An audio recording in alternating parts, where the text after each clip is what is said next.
Crowds of excited people lined the streets and waved to the Kennedys. The car turned off Main Street in Dealey Plaza around 12:30 p.m. As it was passing the Texas School Book Depository, gunfire suddenly reverberated in the plaza. Bullets struck the president's neck and head, and he slumped over toward Mrs. Kennedy. The governor was also shot in the back. ABC News poll found that 70% of Americans believe Kennedy's death was the result of a broader plot. Today we're going to be discussing the murder of John F. Kennedy. First, we'll be covering the plot of assassination, who killed him, and if Oswald acted alone or with someone else. So first, let's talk about his murder. According to the ABC 7 I-Team in an article titled JFK Murder Plots Planned in Chicago Before Dallas Assassination, written by Chuck Goody, published November 5, 2013, has uncovered new details about the JFK omen in Chicago. They found secret plans to kill John F. Kennedy there, just weeks before he was murdered in Dallas. The omen in Chicago, the I-Team had discovered 2 plots to take down JFK in early November in 1963. For those who don't know, omen means an occurrence or phenomenon believed to portend a future event.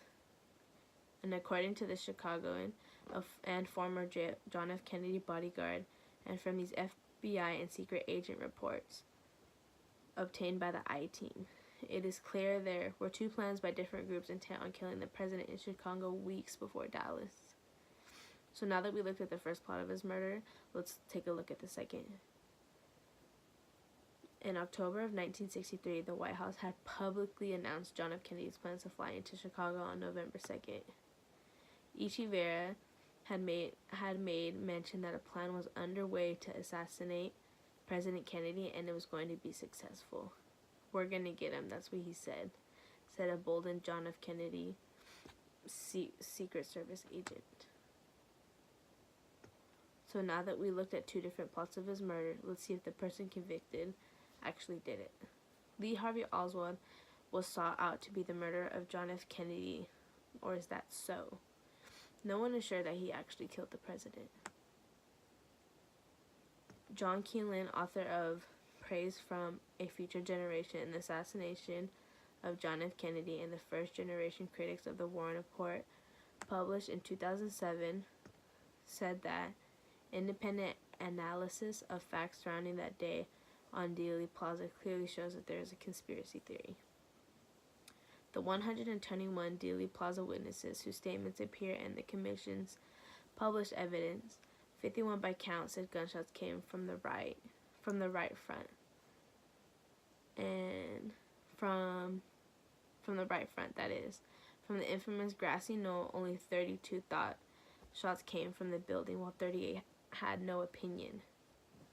So the majority of Americans do not believe Oswald killed John F. Kennedy. In an article titled, "The Majority of Americans Do Not Believe Lee Harvey Oswald Killed John F. Kennedy," published October 26, 2017, written by Andrew Buncombe, states that a recent survey commissioned by the 538 news site found that all of these years on from the morning of November 22nd, 1963, only 33% of people believed